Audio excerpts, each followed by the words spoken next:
কিন্তু আমি যদি প্রমাণ করে দেখাই যে তোমার লাংস একটা ফাংশনাল অর্গ্যানই ছিল না, কিন্তু সেটা কি করে পসিবল? এবং তোমার ব্লাড রাইট এট্রিয়াম থেকে রাইট ভেন্ট্রিকলে নয়, রাইট এট্রিয়াম থেকে লেফট এট্রিয়ামে যেত। কি বলছেন আপনি? পুরো ভিডিওটা দেখো। If you agree with me then you have to subscribe to the channel. হ্যাঁ, 12 পর্যন্ত আমরা এটাই পড়েছি যে ব্লাড রাইট এট্রিয়াম থেকে রাইট ভেন্ট্রিকলে যাচ্ছে, বাইকাসপিড ভালভ, ট্রাইকাসপিড ভালভ, তাই তো? This is not wrong, but আমরা প্রথম থেকে শুরুই করিনি। তো আজকের ভিডিওতে শুরু থেকে শুরু করা যাক।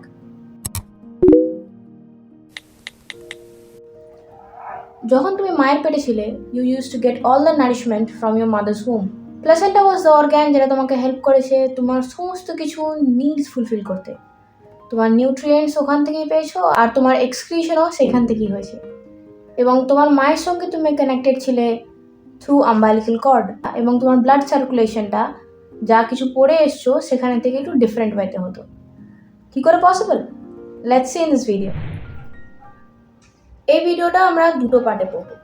প্রথমেই আমরা দেখে নিচ্ছি which organs were responsible for the circulation, এবং আমরা তিনটে শান্টস দেখব যেটা কানেক্ট করছিল ইন বিটুইন দ্য অর্গ্যানস। তো প্রথমেই শুরুতে যেটা বললাম যে you are connected with umbilical cord, তার মধ্যে ছিল আমাদের ভেইন আর আর্টারিজ। একটা আম্বালিক্যাল ভেইন আর দুটো আর্টারিজ কানেক্ট করতো। You can remember it by 1V 2A or can make your own stories. একটাই আম্বালিক্যাল ভেইন হয় আর দুটো আর্টারিজ হয়। আর যেই তিনটে শান্টসের কথা বললাম সেটা হচ্ছে ductus venosus, foramen ovale and ductus arteriosus বা ডাক্টাস আর্টেরিওসাস, যেরকমভাবে বলতে চাও। তো খাতা পেন নিয়ে বসো, কারণ কি আজকে আমরা ফিটাল সার্কুলেশনটা ভালোভাবে বুঝতে চলেছি। তাহলে দেখো, এবার প্রথমে আমরা প্লাসেন্টা থেকে স্টার্ট করছি। প্লাসেন্টা থেকে বেরিয়েছে আম্বালিক্যাল কর্ড। তো এই যে বললাম যে আম্বালিক্যাল কর্ডে একটা ভেন থাকছে আর দুটো আর্টারিজ থাকছে। একটা আম্বালিক্যাল ভেন কানেক্ট করছে with left branch of portal vein. From there we will have our first shunt, that is ductus venosus. From ductus venosus blood is going to inferior vena cava. Inferior vena cava থেকে আসছে right atrium. এবার দেখো, right atrium থেকে দুভাগে ভাগ হয়ে যাচ্ছে। একদিকে চলে যাচ্ছে রাইট ভেন্ট্রিকল, তাহলে একটা সোজা গেল টু রাইট এট্রিয়াম আর একটা যাচ্ছে রাইট ভেন্ট্রিকল। রাইট ভেন্ট্রিকল থেকে পালমোনারি আর্টারি দিয়ে আমাদের সেকেন্ড শান্টে যাবে, সেটা হচ্ছে ডাক্টাস আর্টেরিওসাস। ফোরামেন ওভাল আমরা দেখলাম, ফোরামেন ওভাল থেকে কোথায় গেল? Left atrium. লেফট এট্রিয়াম থেকে এবার যাবে লেফট ভেন্ট্রিকল, এবং লেফট ভেন্ট্রিকল থেকে থ্রু আওর্টা নিচের দিকে আবার ব্লাডটা যাচ্ছে। তাহলে ডাক্টাস আর্টেরিওসাস যেটা দেখলাম সেখান থেকেও আওর্টাতে এসে কানেকশন হচ্ছে। সো আওর্টার দুটো জায়গার ব্লাড নিয়ে নিচের দিকে আসছে। তখন তাহলে আমরা এটা কি বলছি? ডিসেন্ডিং আওর্টা। ফ্রম ডিসেন্ডিং আওর্টা আবার দুটো ভাগে ব্রাঞ্চ হয়ে যাচ্ছে, left and right common iliac arteries. Common iliac arteries আবার ভাগ হয়ে যায় external and internal iliac arteries. We will deal with internal iliac arteries here. Internal iliac arteries will further connect into two arteries of the umbilical cord. So these two arteries are connecting with umbilical cord and again coming back to the placenta. তাহলে সার্কুলেশনটা আমরা বুঝলাম যে placenta থেকে start করে কিভাবে তিনটে shunt দিয়ে আবার ঘুরে প্লাসেন্টাতেই ব্যাক করছে। I'll recommend please write down this flowchart, take a screenshot. I'll show you my handwritten notes. এই ড্রয়িংটা খুব সিম্পলি ড্র করেছি, দেখো বুঝতে পারবে।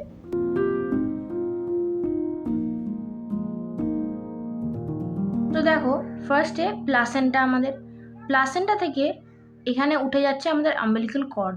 ওকে, এই আম্বিলিক্যাল কর্ডের মধ্যে দেখো আমরা ফার্স্ট দেখতে পাচ্ছি এটা আম্বিলিক্যাল আমাদের ভেন, আর এটা হচ্ছে আমাদের আম্বিলিক্যাল আর্টারিজ। দুটো বললাম, দুটো আর্টারিজ হয়, you'll see two arteries and one vein. So এই ভেনটা কোথায় যাচ্ছে আমাদের? This vein will leads to the left branch of portal vein here. From left branch of portal vein, at this point we see ductus venosus. Then from ductus venosus through inferior vena cava আমাদের আসছে blood in the right atrium. Right atrium to right ventricle যাচ্ছে, right atrium থেকে foramen ovale হয়ে আসছে left atrium. Through inferior vena cava blood right atrium এ আসছে, right atrium to right ventricle, right ventricle থেকে pulmonary artery দিয়ে লাংসে চলে যাচ্ছে। এটা আমাদের হচ্ছে সুপিরিয়র ভেনা কাভা। তো রাইট এট্রিয়ামে হাই প্রেশার, এখানে আমরা দেখছি ব্লাড আসছে from inferior vena cava and superior vena cava. তো রাইট এট্রিয়াম থেকে রাইট ভেন্ট্রিকল থেকে পালমোনারি আর্টারি হয়ে যাচ্ছে আমাদের দুটো লাংসে। এবার দেখছি আমরা এই যে পালমোনারি আর্টারি দিয়ে লাংসে যাচ্ছিল, কিন্তু এখানে আমাদের একটা শান্ট পাচ্ছি আমরা, এই শান্টটাকে বলছি ডাক্টাস এট্রিওসাস। ডাক্টাস এট্রিওসাস থেকে তারপরে ব্লাডটা তাহলে কোথায় যাচ্ছে, অ্যাওর্টাতে যাচ্ছে, এবং লেফট ভেন্ট্রিকল থেকেও ব্লাডটা অ্যাওর্টাতে যাচ্ছে। So through aorta descending aorta নামছে এবং ভাগ হয়ে যাচ্ছে into right common iliac arteries and left common iliac arteries. সেখান থেকে আবার ভাগ হয়ে যাচ্ছে into internal arteries and external arteries. দুটো internal arteries further connecting to two umbilical arteries which will leads to the umbilical cord and from umbilical cord to placenta. Solve a few questions, তাহলে আমাদের কনসেপ্টটা আরো clear হয়ে যাবে। So answer if the statement is true or false. Umbilical cord is made up of two umbilical veins and one umbilical artery. Okay, very good. Let's see the next question. So fill in the blanks. In fetal circulation, the umbilical artery carries dash while the umbilical vein carries dash. What do you think? Where will be the deoxygenated and where we can put oxygenated blood? তাহলে এখন কি বলো, সত্যি করে কি blood শুধুমাত্র right atrium to right ventricle যেত, নাকি right atrium to left atrium also? একটা ফিটাস সার্কুলেশন আর একটা অ্যাডাল্ট সার্কুলেশনে কি কি ট্রানজিশন আছে আর কিভাবে ডিফারেন্ট হয়ে যাচ্ছে, in next video we are going to discuss this. And তুমি যদি এই ইন্টারেস্টিং টপিকটা মিস না করে যেতে চাও, then don't forget to subscribe. I will see you in the next one.